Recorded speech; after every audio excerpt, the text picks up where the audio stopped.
Hello, everybody. Today we are in Unit 3, Day 3, and we're going to be talking about the build-up to war and the actual series of events that would lead up to the American Revolution. So let me go ahead and present this here for you so that you can see it. So roots of rebellion, and you're going to see that a lot of these roots had really been building since 1763. And actually, one of the things that you're going to see that the colonies try to do is basically they tell the British, like, hey, we'll be cool with staying with you if things can go back to the way that they were in 1763. But when we get to the point that we're at now, you're going to see that no longer is compromise really an option in this scenario. And really, it is to the point where revolution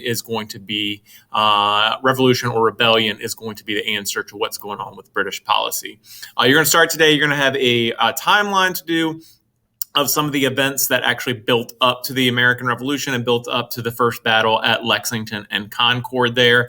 All of these events in their own right are very, very important in the building steps up to the American Revolution. So we talked last time about prime ministers, and you're going to see prime ministers have very, very different policies during this time. And that's what's going to contribute to some of the confusion that you're going to see with the British and the colonies, is that you're going to have this never-ending policy change between different prime ministers. And if you think about it, in a modern context for us, it's like between presidents. You have Barack Obama, who's a Democrat, Donald Trump, who's a Republican, very different ideals on what government is. So their policies are going to be very much different. And that's what you're going to have with the British prime ministers during this time. Now, you're going to have Prime Minister George Grenville. Grenville is one who wanted to take a very, very hard stance through with the colonies and assert these principles that Parliament can tax the colonies if they want to. He's going to be the one that pushes through support for the Stamp Act and gets the support of the Crown and Parliament. We mentioned this before, how that required revenue on all printed paper. And one danger with that is that when you require revenue on all printed paper, if you think about it, the people that used paper most often during this time are going to be your people that are the most prominent within society, such as lawyers, shopkeepers, and that kind of stuff. The people that you really don't want to make mad because they hold a lot of power within society during that time. Patriots, which is going to be the term that's going to describe those who want independence, they start protesting, encouraging rioting against this kind of thing, and spreading this whole ideology of resistance to the British. Here in Virginia, we discussed Patrick Henry and some of his speeches that he gave and how he compared King George to Charles I and to other people. But you're going to see here in Virginia, again, there's going to be a lot of resistance that led by Patrick Henry. And at first, when Patrick Henry gets started in his resistance, you're going to see there's not a lot of support or a lot of people backing him.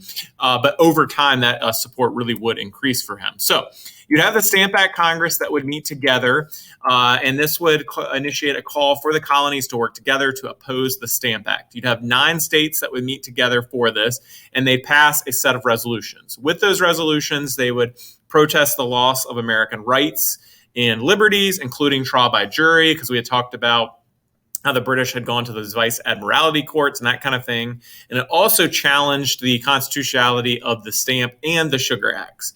Again, though, you're going to see that most of the delegates to this are moderates, and they are people who want a restored relationship with Great Britain and the King. So again, you're going to see, even though you have some people at the forefront, like a Patrick Henry and a Sam Adams, who are people that really, really pushed for independence, you're going to see that isn't the broad feeling at this time. The feeling is still in 1765, 10 years before Lexington and Concord, that, hey, we can fix this fix this up. We can make things better between us and the British. So Stamp Act responses.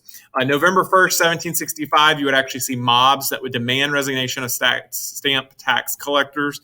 Most of those who were colonists. They would actually, in Boston, the Sons of Liberty, who would be a new group that would come on, who would be led by Samuel Adams and others, who would be a force to be reckoned with in the Boston area as far as the Patriot movement would go.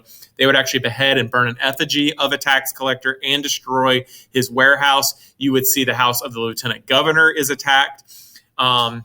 And as I've already mentioned, Sam Adams and John Hancock would be among the people that were involved and helped inspire the mobs with this. And these protests would grow throughout the colonies. You're going to see here in Virginia that things are more tempered as far as that goes. In Boston is where you're going to see a lot of the very strong responses to this kind of basically to the Stamp Act. So there is a scene here. It's very realistic portrayal of someone being tarred and feathered. It's been edited because back then when they did tar and feather, they stripped people fully of their clothes. And you're going to notice that in this scene that you have John Hancock, who's going to be the initial person that's being confronted on the ship. You're going to have Sam Adams and John Adams, and you're going to see Sam Adams has a very strong response to this, liking this whole idea of being tarred and feathered, whereas John Adams, not very much of a feeling, that same kind of feeling with that. So I encourage you, if you want to check out that scene. It's a very, very short scene showing what a tar and feathering actually looked like. You wouldn't die from a tar and feather, but it was not a pleasant experience at all, especially after being tarred and feathered. What they use to remove the tar from your skin usually would take off a layer of skin. So again, not a very pleasant experience there. So what were the motives of the colonial protesters? One, the fear that reform would undermine their political liberty. Again, you're hearing this over and over again. The colonists are worried that they are not being treated the same as their British brethren. So they're worried that any of these reforms are going to take away from their liberties as colonists, as British citizens, as they saw themselves. Two, they also worried about British importation, because we talked about mercantilism, the idea that the British are importing a lot of stuff. They worried that this was going to threaten the livelihood of artisans and people here that were making things as the British began to import more and more things into here. So there was this concern that the artisan class here would be undercut by the British and what that could mean for them. Three, people just didn't like new taxes. As always, people don't like taxes, and the same was true within the colonies. For religion, some of it had a religious background to it. You're going to see later on when the British passed the Quebec Act, which was basically pro-Roman Catholicism, that you're going to see the colonies protest. So some of this did have to do with religion, especially in the New England colonies, where you saw there was a lot more contrast between the New England colonies' religion, form of Christianity, and the British Empire, which was basically Anglican. In the South, you're going to see there were a lot of Anglicans here, so religion wasn't really as big of a part of it as it would be in the New England colonies. And then five, some people just like the excitement. Even today, as you look at the news and the protests and rioting and that kind of thing that's going on, you're going to see that some people just enjoy being there, the excitement. They don't really care about it at all. They just want to be there and see what's going on and maybe participate if things, get out of control and that kind of thing. So you're going to see with the Stamp Act that it is really going to be that thing that really turns the colonies. As we had mentioned before, this is the first time that a direct tax had been put on place in the colonies. And this is going to be really the thing that stokes the fire for the colonies turning against the British. The British do push to protect the stamps. But you're really going to see the cause is lost even here in Virginia. You're going to see that by the time that the guy that was in charge of enforcement of the Stamp Act gets here, by the time he gets here, the ship full of the British stamps had already been seized by patriots here in Virginia. And basically, the British are going to realize with this that, whoa, we made a big mistake. They underestimated what the response on the colonies would be. And you'll see General Thomas Gage, he says, fire from the fort might disperse the mob, but it cannot quell them. And that's really the feeling among all the British is, hey, again, we've really stoked the fire here as far as the colony's anger against us. So next up, you're going to have Prime Minister Charles Wentworth. Grenville would actually die, and Wentworth would take over, and Grenville would actually die. Shortly after the Stamp Act gets passed, he dies, he gets a fever, and he dies, and Charles Wentworth would take over. And this is going to see when you're going to see the British, they start to admit, hey, maybe we made a mistake with what we were doing. You're going to see Parliament was enduring turmoil over what the response was with this. As you can see, George had dismissed Grenville, and Grenville had actually died, and Charles Wentworth would take over, and Wentworth would start repealing some of these things that Grenville had done, one of them being the Stamp Act. One of them, he would lessen the Sugar Act, and he would pass the Declaratory Act, which we will talk about here in a second. So How did Parliament compromise? Again, repealing that Stamp Act and reducing the Sugar Act. The Declaratory Act basically said that while we are getting rid of the Stamp Act, we still have power over the colonies to tax you if we want. So you can imagine how the colonies probably felt about that. Like, so you're saying you can tax us, but you're getting rid of this tax that we didn't like. And it's kind of like talking out of both sides of your mouth in that situation. And you can imagine that the colonies probably took the Declaratory Act with a grain of salt. And again, you can read there, it said that the Parliament can make laws for the colonies in all cases whatsoever. And really, you'll see what Patrick Henry stoked here in Virginia is what a lot of people started viewing as like, hey, as colonies, we can make our own laws. We can pass our own taxes. We know what's best for our people. We don't need you doing that for us. And that's how a lot of the colonies started to feel about these British policies that were being put in place. So next up, you're going to have Prime Minister William Pitt. We have Chancellor Townshend there listed because he's going to be the one that really has the real power when William Pitt is Prime Minister, because Pitt remained very distant and allowed Townshend to act independently. So you're going to see, again, another flip-flop because Townshend is not sympathetic to America at all. He would respond, again, to demands that the colonies pay for British troops by promising to find new sources of revenues. He also wanted to reduce taxes in Britain because if you remember, we mentioned before that the British were paying a whole lot more taxes than the colonies were during this time. So he would pass or get pushed through the Townshend Acts, which are going to be very, very unpopular here in the colonies. So first of all, it imposed duties on colonial imports of paint, paper, glass, and tea. This money often went to paying the salaries of the royal governors, judges, and the reason that they did that is because a lot of these royal judges and that kind of stuff were dependent on the colonies paying them, and the colonies, obviously didn't really care that much about paying them. So because of Parliament having the power to pay these people now, they weren't dependent on colonial legislatures. So that meant now that maybe they wouldn't act in the best interests of colonial legislatures because they didn't have to worry about their pay. He would also pass the Revenue Act of 1767, which made a Customs Commission, a Board of Customs Commission in Boston. Again, we talk about smuggling. They really wanted to get a grip on that, as well as made more vice admiralty courts, which we already talked about that colonists hated. You also had the Restraining Act, which suspended the New York Assembly during this time because New York refused to follow the Quartering Act. And it also forced New Yorkers to appropriate the funds to avoid losing self-government. So basically it said, you either appropriate funds for the Quartering Act or we're going to take away your government, which is basically what they did there. It also allowed the British to use a writ of assistance, which basically a writ of assistance that means that you can search anywhere. So if the British believed that your house might have had smuggled goods in it, they could come in and they wouldn't need a search warrant or anything like that. They could just come into your house and search anywhere. Writs of assistance, of course, in our Constitution are not allowed. We have to have search warrants and that kind of stuff. But back then, the British were able to push that through. So what was the colonial response to this? You're going to see really this gets started on the ground with a letter writing campaign. Also, you would have something called committees of correspondence created. Here in Virginia would do that. Massachusetts would do the same thing. And you're going to see that the colonies start to work on the back end of things to work together to try to push for a repeal to the Townshend Acts and other things that they did not like. British ordered specifically Otis and Adams to stop this Massachusetts circular letter and other things that they had done. They would continue increasing the number of troops that they would have in Boston. But really, again, at this point, it's really too late for the British to get a grip and get a hold on this thing. Colonists would again do what they did very, very well, which was boycott.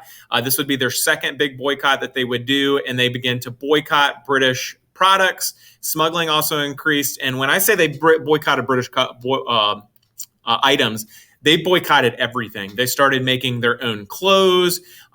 Anything that they could do to boycott British items, they would. Now, if they already had a stockpile of British items, they were going to use those. But the whole point was not buying things from the British Empire during this time. And that is what you're going to see. They're actually very, very, very successful with these boycotts. And I think we kind of take that for granted because today we see a lot of boycotts that happen in the media of certain groups boycotting places. And really, we don't stick to our guns in that. So a lot of modern boycotts don't work really well. But you're going to see that this boycott did. And this is where women really help out in this as well, because you're going to have the Daughters of Liberty formed, and they made a lot more yarn and cloth to help in the boycott of British clothing and other things. So you're going to have John Dickinson. He would write Letters from a Farmer in Pennsylvania. This is a series of 12 essays that he wrote. And in this, he encouraged Americans, their resistance, their restrictions. And he says, look, Americans, like, we have to stick together in this. And just because the British might respond to our boycotts and that kind of things, we still have to keep pressure on them. We can't become complacent when they start passing laws that we like. We really need to stay vigilant against them. And again, he argued that idea that you'd heard Patrick Henry and others argue, saying, hey, we need to remain sovereign over our internal affairs. And he said, we also need taxation with representation. We need to be over our own good, but also if the British are doing these laws in place on us, we really need to be in charge of that. Now, another woman that you're going to see during this time who has a very, very influential role is Mercy Otis Warren. She was a writer, and what she did is she wrote a lot of political dramas during this time. And her political dramas, again, struck back at British policies and urged the colonists to resist the British.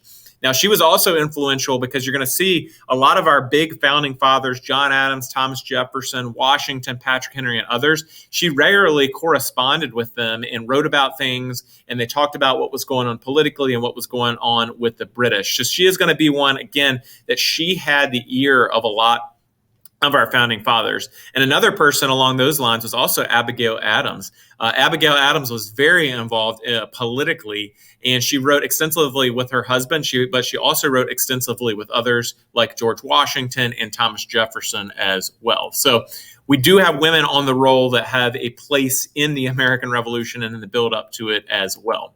So what were the effects of this boycott? Like I said, many of the colonies had this boycott. The British would respond by sending even more troops into Boston and threaten more punitive measures on the colonists. And again, you're going to see that at this point, the colonists really didn't care about that very much. They were kind of ignoring these threats of violence against them.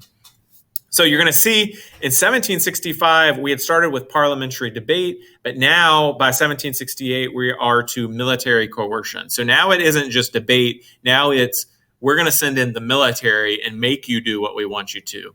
And I think when you get to that point, again, you're going to see more and more Americans that are colonists that start to turn against the British, because it's like, whoa, why are you bringing in the military to try to enforce this stuff? Like, that just takes it to a next level when you start bringing in the military. So again, yet another British Prime Minister, Lord North, he attempts to calm the tensions. You're going to see that the American trade boycott had actually worked really, really well. Food prices had gone up in the British Empire because also you're going to see the colonies, some colonies reduced the amount that they were exporting. You're going to see food riots happen. And basically in Britain, they start to feel the pressure of what the colonies were doing back at home. And that leads them, because of the American boycott, they repeal a lot of the townshend duties except for the one on tea.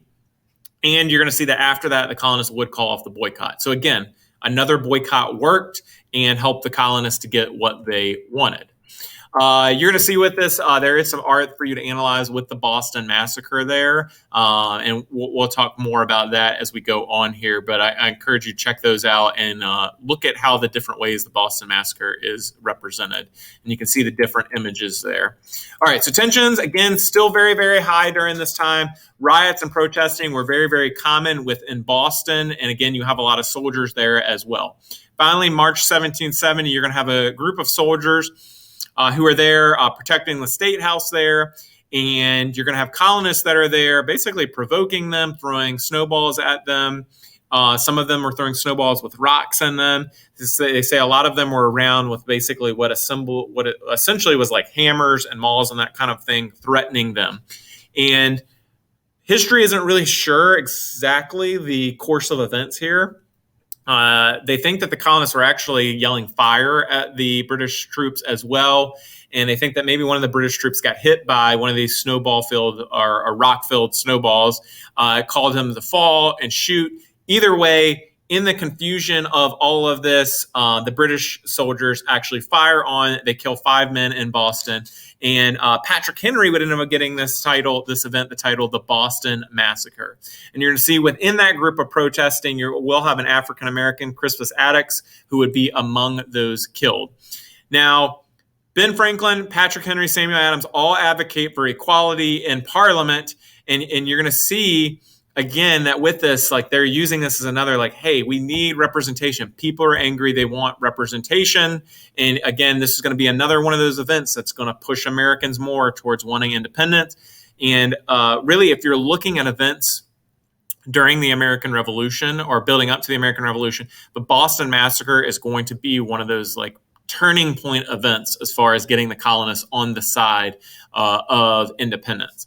The picture that you see here on the screen is one that was drawn by Paul Revere, and this was widely disseminated throughout the colonies. It had a poem at the bottom of it, as well as, and you basically, what you see in this is he shows that basically the British troops are being ordered to fire on it, and he calls it the Bloody Massacre. Now, again, that really is going to change people's view, because they're going to see this and be like, wow, the British are just massacring us in the streets. The soldiers, just to show you how things might not always be as they appear or presented to the colonists at this time, John Adams would actually be picked to defend the British soldiers in court. And all of them, except for one, would be acquitted after being defended by John Adams. They'd be acquitted for murder and the other charges put against them. And the one soldier that was convicted of something, there were lesser charges, and basically he got off and got to go back to Britain. So again, when you're looking at this event, which I wouldn't really call it a massacre, but it served as enough, that PR event that the colonies needed to get people pushing for independence. Again, Sam Adams persuades Boston with this committee of correspondence. Basically, committee of correspondence is all the different colonies talking to each other. This was spread throughout Massachusetts. Virginia would organize their own committees as well. And again, they were talking to each other, sharing information amongst the colonies. June 9th, 1772, you would have another event that would happen with the HMS Gaspee. This would be a British customs official or customs vessel that would run aground within Rhode Island. They think it was actually chasing a ship of smugglers, a boat of smugglers. After it runs aground, the smugglers that was chasing actually go on board, remove everybody from on board, and set the ship on fire, which it would burn all the way to the water line there. So again, showing these tensions between each side. And you're going to see with this that the British would actually push to try to find out who the people were that set the ship on fire. And of course, the colonists weren't going to give up any of their own. But then and again, it went to that principle that even if they were caught, the colonists thought that they should be the ones trying these smugglers that had burnt the ship versus the British doing that. 1773, you would have the Tea Act be passed.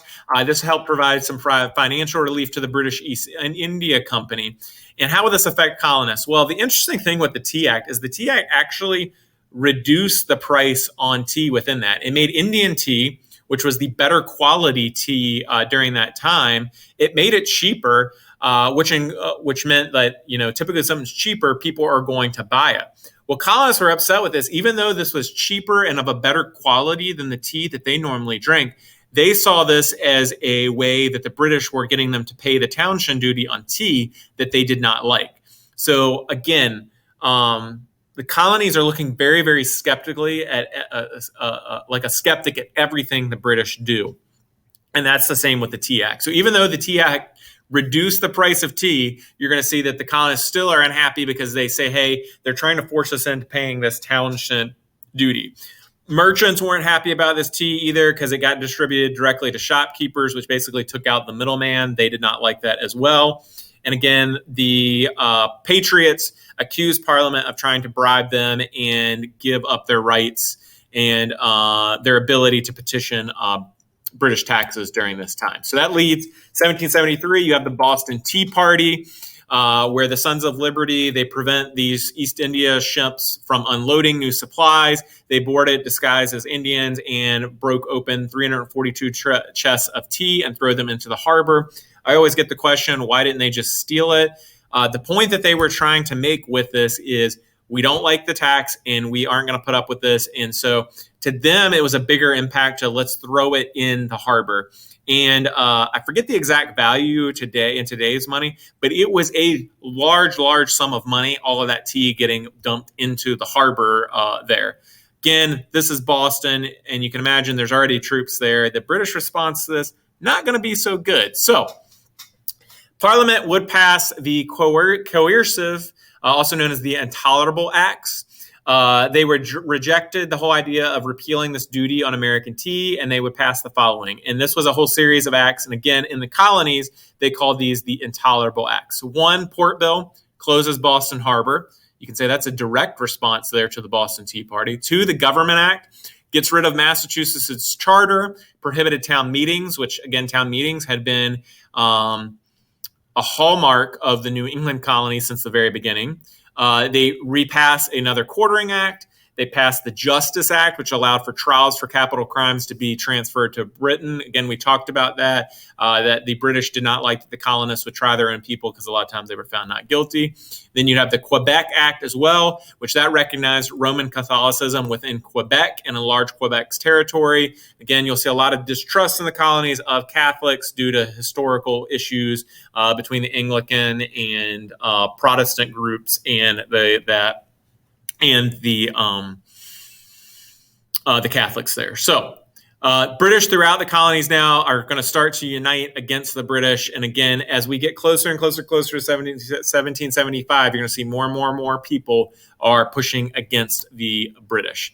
The quote there from King George, he says, "Concessions have made matters worse. The time has come for compulsion." So looking like better strap in because we're about to head towards war. George Washington, who says the cause of Boston now is and ever will be considered the cause of America. You can see there colonial thoughts about the Intolerable Acts through this cartoon, how they are basically forcing these taxes and these ideas down the throat of the colonists there. Colonists would meet. The First Continental Congress which would be you'd have 12 of the colonies. Georgia would be the only colony that didn't have anybody coming there. Again, opinions were all over the place about what exactly should be done. The South favored a new economic boycott. The middle colonies favored a political compromise. And the New Englanders demand political union and defensive military preparations. You're going to see that within Boston, really, they were starting to focus on military preparation because of the amount of troops were there.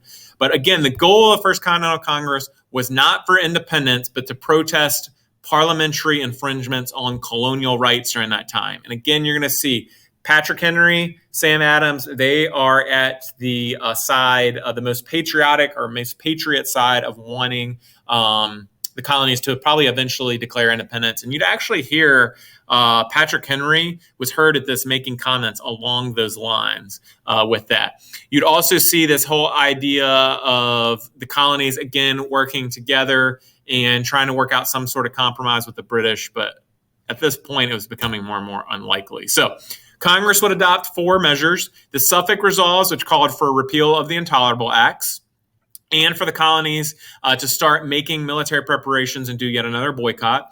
The Declaration of Rights and Grievances, basically with this is an early form of the Declaration of Independence, which urged the king to, hey, listen to our grievances and restore our rights. And it also acknowledged that Parliament did have the right over certain forms of commerce. It created a Continental Association to enforce the sanctions of the Suffolk Resolves, and declared that if colonial rights were not recognized, basically there would be another meeting of these delegates in May of 1775.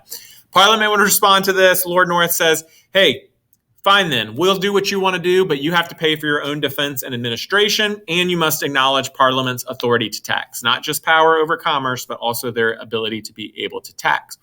Parliament also do a naval blockade on American trade, really focused in the Boston area, and General Gage would be put in charge to help suppress this. And as you see this quote here at the bottom, Parliament could not concede for aught.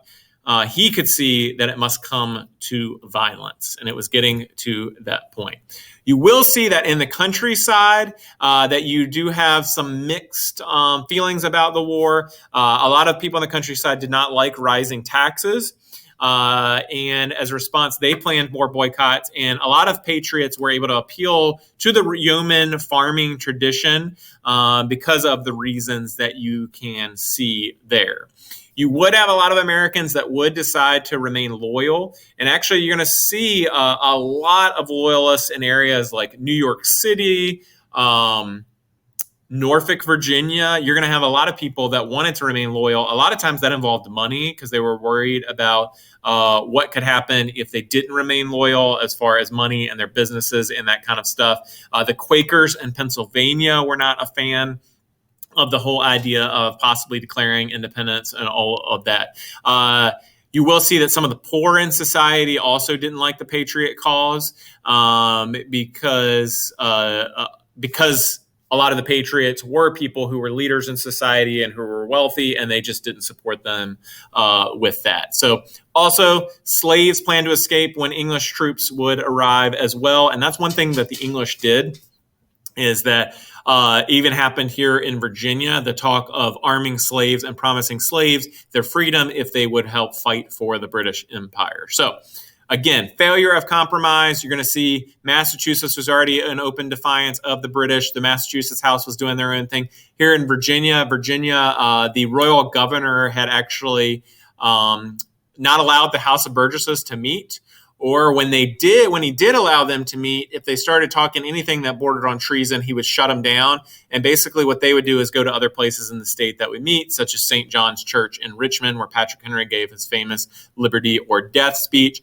You're going to see that Thomas Gage, military governor of Virginia, he would try to maintain power. And one of the first things that he would do was actually order troops to seize Patriot armories and storehouses outside of Boston. This is when you're going to have the Minutemen who come on the scene, who respond to safeguard those. And that is what is going to lead us to what we will talk about next time, which is the Battle of Lexington and Concord. I will say that with this as well, I didn't include in this, but also in Virginia, you would see the Virginia royal governor would also move to take some of the Patriot arms as well. Within Williamsburg, the governor there, he would take a lot of power. I think like 35 barrels of gunpowder from the warehouse there in Williamsburg, which caused a lot of people here in Virginia to get upset as well. So as you can see, try to go as fast as possible with this because it is a lot. But really, to sum it up, you're going to see British colonial policy, how it's kind of all over the place, led to issues. But really, the big thing is you're going to see just this distrust form between the colonies and the British. And really, that is going to be the backbone of the American Revolution. And once you start to throw in some of these other events that happen, it's like throwing tinder onto a fire, and it's going to stoke that fire even more and more. And that's what is happening here. So next class, we'll start to jump into Lexington and Concord and the actual start of the American Revolution.